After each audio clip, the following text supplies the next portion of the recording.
I'm humbled and honoured to serve as the member for Hornsby. I am committed to public service because I care deeply about the challenges facing our community and have a strong sense of obligation to do all that I can. My life is, and always has... That's my number one supporter. What do we say? Order, order. My life is... Bring him down. And always has been grounded by family. So it seems fitting to begin by saying to my wife Sarah, and partner since we were 20 years old, thank you for sharing your life with me, and I love you more than you can imagine.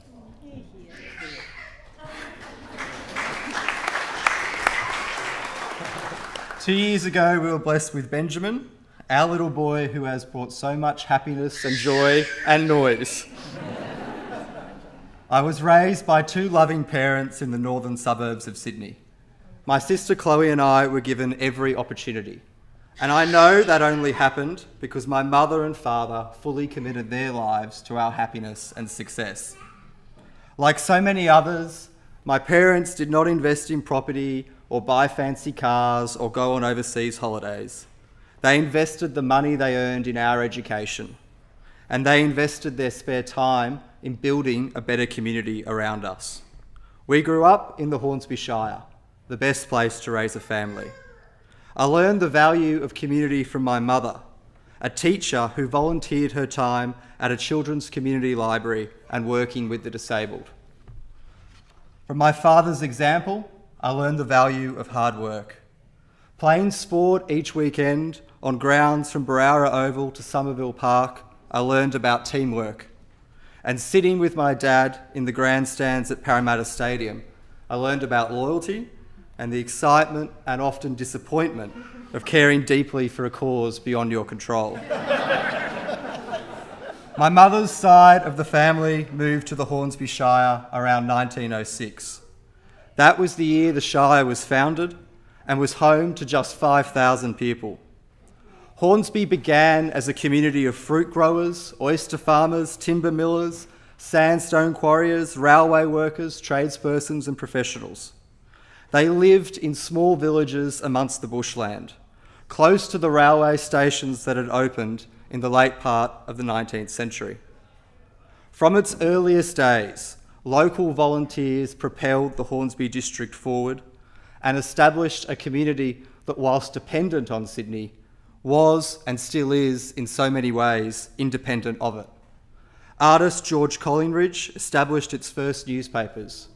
Charles Somerville, the son of a local farmer and one of 500 Hornsby Shire men to serve in the Great War, returned to Hornsby to found and lead many community organisations, from the Northern District Cricket Club to the Hornsby RSL sub-branch.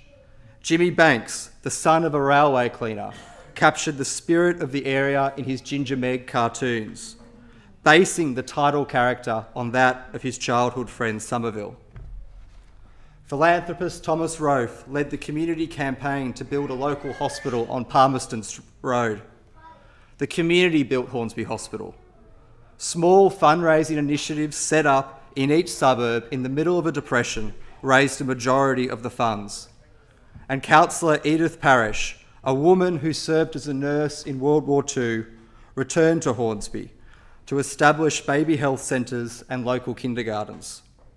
In response to the dangerous bushfires of the 1940s and 1950s, the community formed rural fire brigades, starting with what is now Galston RFS and a truck loaned by the Waddell family. Volunteers serving to protect their family and their neighbours. Today, there are 19 local brigades in Hornsby made up of 1,300 volunteers. My father's side of the family moved to the Hornsby Shire in the 1960s.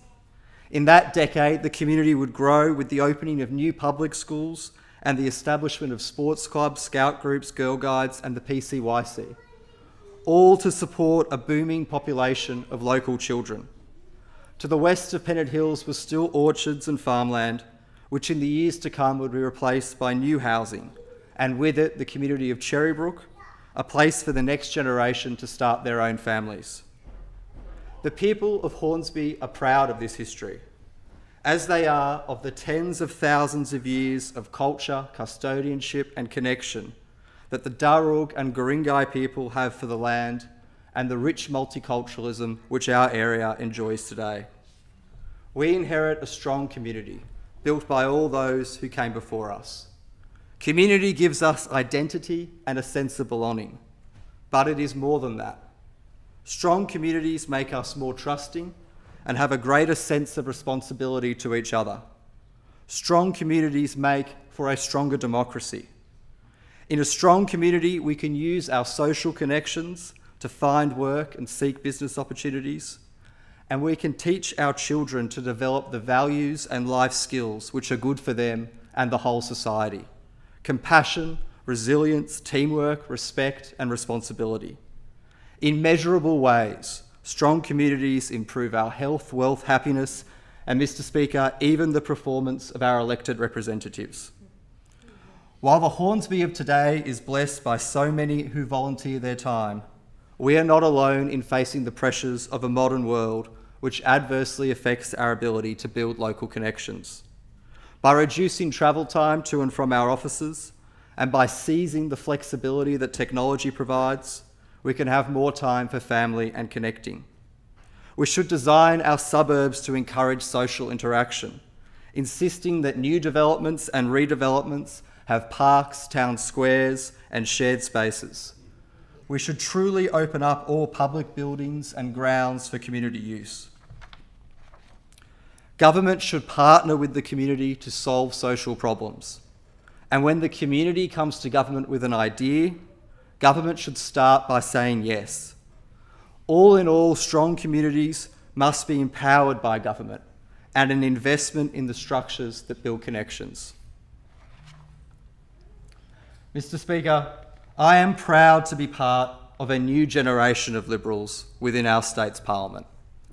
We represent young people and young parents trying to live a full and rich life at work, at home, and in the community.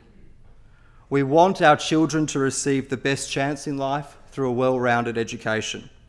And we want for ourselves the chance to learn and grow in our own careers. We expect the government to get out of the way where markets provide us choice and opportunity. Equally, we expect the government to empower and protect us against market failures and global threats we cannot individually overcome. While we desire the security that comes with home ownership, our incomes have failed to keep up with rising house prices. Many of us cannot afford to buy a home, and those who do take on significant life-altering debt. As a consequence, we start families later in life and we rent for longer. We are frustrated by rising prices for everyday costs, and we are angry at state and federal governments that overtax income and payroll. Governments that, despite record revenue, still run budget deficits and, instead of addressing spending, seek to control inflation by increasing our monthly mortgage repayments. There is despair with politics because there has been too little progress when it comes to these issues, and a growing sense that a paternalistic and bureaucratic government is making things harder rather than being part of the solution. These are the challenges facing my generation, and they are the priorities of a new generation of Liberals. We must have the courage to think anew. It is time for us to stop accepting the outdated and impractical structure of a school day that ends at 3 p.m, a system that creates unnecessary strain for families juggling work and home life, particularly those in the suburbs with long commutes. At too many schools, after-school care is full, and families are stuck on waiting lists. Even when spaces are available, parents still feel pressure to stop work to get their kids to other community-based activities. The way forward is to invite the broader community to be part of the solution. We must ensure that after-school care is coordinated with the many other activities our kids are involved in: football and netball practice, music lessons, scouts, cadets, guides, the things that help children grow and learn valuable life skills. Together, we can create a system that not only supports family logistics, but enriches the lives of our kids. Every parent knows that it takes a village to raise a child. Yet, as it stands, a bureaucratic nightmare of regulation is locking the community out, and this needs to change. School grounds should be opened up for community reuse. Regulations on staff ratios and restrictions on centres engaging third parties will need to be relaxed. We should also take steps to reduce the costs of after-school care. This means shifting the insurance burden away from parent-run centres and back onto government, which is in a better position to manage the risk of maintaining safe school grounds. The government should stop charging parents rent for their children to access their own school grounds after the bell rings. The school grounds are a public asset, paid for by the taxes of parents. Charging rent on top is effectively a double tax on families. Housing affordability is an issue that demands a whole-of-government response. I support ambitious targets for the construction of new homes. But more important than construction targets, the state government should set and track a target for the cost of housing compared to average household income, a metric which has nearly tripled in a generation in Sydney. To rebalance incomes and home prices, we must re-examine our tax settings, simplify planning laws, remove government and union-imposed costs to build, and fund the enabling and community infrastructure that growth requires, an investment which can be recovered by a smart tax system. And it almost goes without saying that we should give buyers the choice as to whether to pay an upfront stamp duty or a land tax, a choice which young people overwhelmingly want and chose when given the chance. And for those families renting, we should normalise and incentivise long-term 5-year lease agreements so they can have the certainty of the same home as their children move through school. To help people grow professionally and raise their incomes and to deal with a more disrupted economy, we should develop flexible models of course delivery for skill and trade qualifications, including remote classes, after-hour learning, and short courses with intensive periods of full-time study. Qualifications and credentials that should be far more easily verifiable.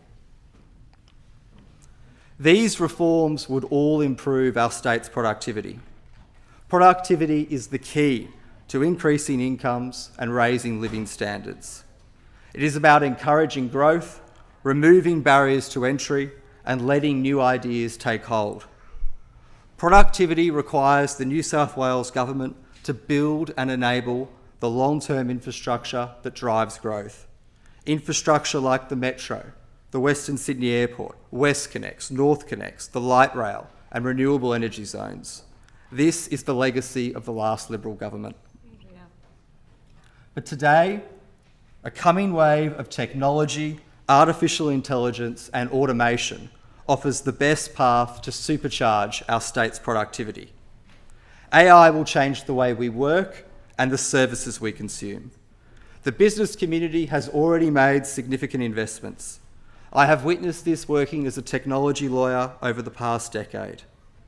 If we can harness it, this wave will radically transform not just our economy, but the way we deliver government services. The administrative and repetitive processes of government will be made more efficient and can be provided at a massively reduced cost. From how we manage casework, processing of planning applications, surveying the community, transacting and collecting taxes. Most importantly, frontline service delivery will be transformed. AI-driven command centres can manage hospital bed allocations to reduce emergency waiting times. Remote monitoring can be used to care for patients in their own homes. The innovation of virtual wards, offering a non-capital solution to the projected shortfall in hospital beds to care for an ageing population. And personalised treatment plans based on genomic data can improve patient outcomes. AI also promises better preventative healthcare through access to AI doctors on demand and early detection technology. In our schools, New South Wales teachers are already trialling use of AI tools to generate lesson plans. Students will benefit from access to AI tutors. Imagine a student in Hornsby learning the history of World War II by studying alongside an AI version of Churchill. We can enhance the quality of teaching by better capturing data on student progress, measuring student performance using a combination of frequent formative and summative assessments in the classroom, as well as student work in online tools, making it easier to identify and help those who fall behind and extend those who excel. This type of data collection is the key to breaking our reliance on high-stakes final exams to determine a student's educational future, letting us focus on developing knowledgeable and curious adults rather than students trained to excel in a single test. These technologies are all available today. Well, what is invented next? That's something best not predicted by politicians. Because the job of government is not to innovate the future. It is to remove barriers to new ideas and lay the foundations for technology adoption. And data is the foundational element of AI. That is why the Premier and Cabinet should mandate greater collection of data in a consistent manner across each department, and require that systems be built so that data and functionality can be exposed to other departments and external partners. By building and maintaining a data core for citizen records, government will be able to manage access to an application layer for a wide range of technology services offered by different Australian and global companies. This will protect against any one technology provider gaining a monopoly over a critical service.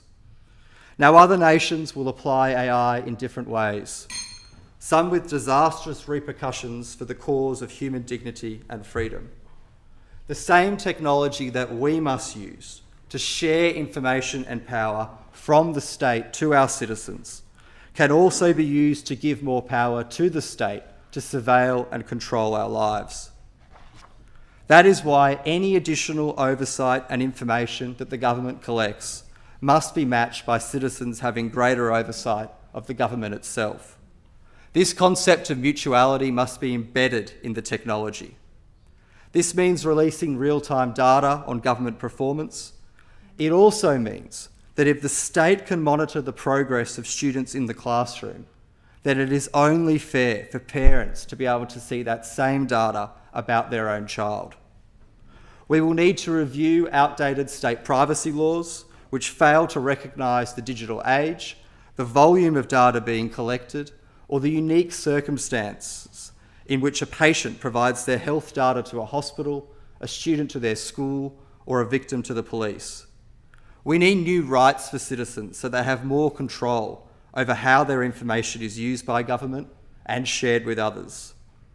These new laws should be modelled off the best parts of the Commonwealth's consumer data right, albeit with a reduced regulatory burden. It should enable individuals to access data about themselves and direct that this information be transferred by government to accredited third parties of the citizen's choice. We should also install independent privacy auditors within government departments to report to the public on how their data is being used and shared. Transparency will ensure active public participation in discussions about AI and surveillance, which will make government decisions more democratic and reflective of shared values and priorities. To make it all work, the public service will need to embrace the change.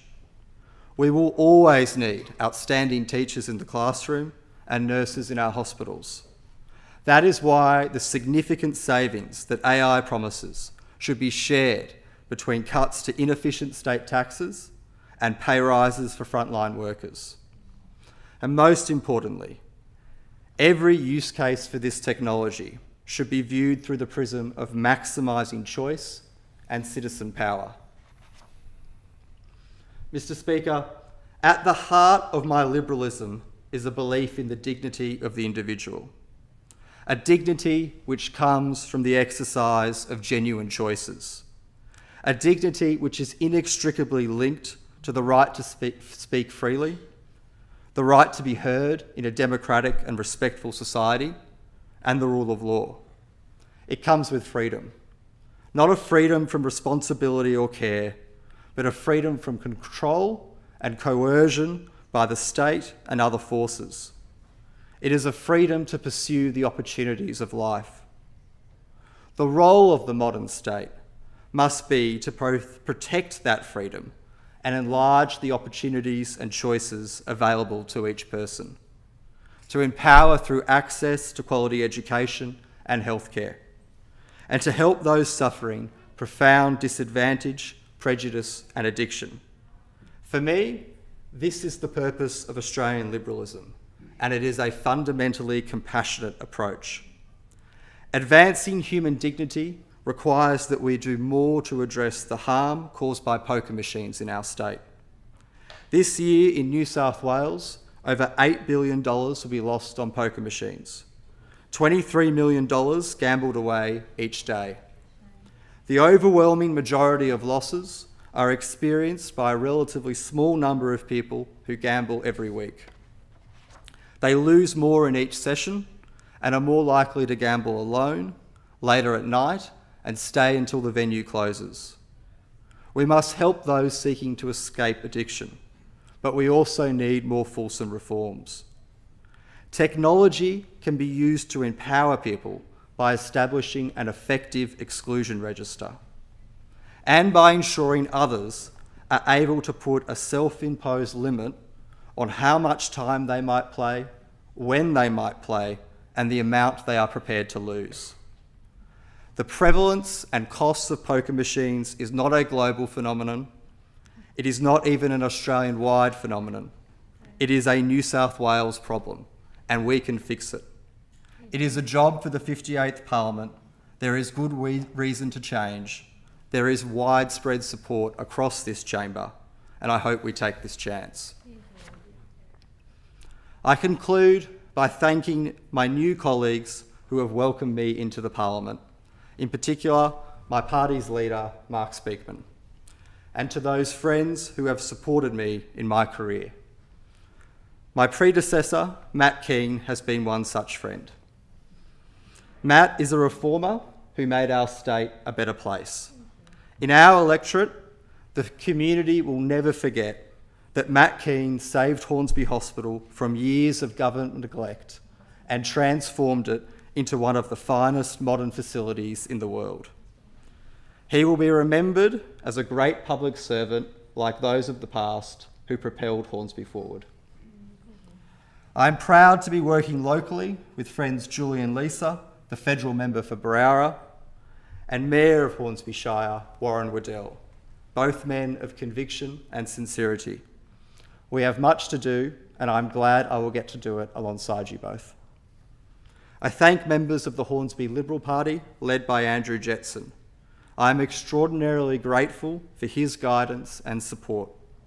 To my friends and best advocates in the Hornsby community, Penny and Ray Becchio, Martin Plus, Selva Kidnapali, Chris George, David Newry, Yvonne Wibbewo, Dilip Varma, Matt McClellan, Kerry Edwards, Jamie Henderson, Daniel Dummer, Mitch Dudley, Councillor Verity Greenwood, Christine Chalker, Alistair Jarks, Peter and Helen McNamee, Councillor Sally Ann McClellan, Charles Moyet, Lara Vanderwall, Tim Sowden, and of course Anna Coote, Jeanette Farrell, Nathan Tilbury and Heidi Cameron. Thank you. And I thank the young and bright leaders, Frances Bolster, Abby Smith, Bella Manticore, Ryan Muscat and Aileen Tan, for each of whom the future holds so much. Trent Zimmerman, Michael Evangelides, Maria Kovacic and Luke Sikora have been my strongest supporters in politics and close friends. Discussing with them and sometimes arguing over politics and policy has shaped much of my thinking, and I'm sure will continue to do so in the years ahead. Thank you. While Australians don't always like to admit it, the decisions of government matter. Family, work, education, our place in the community and purpose in life. These things must be protected and advanced by this Parliament. I acknowledge the responsibility given to me by the people of Hornsby. I will do all I can to serve them and our state. Thank you.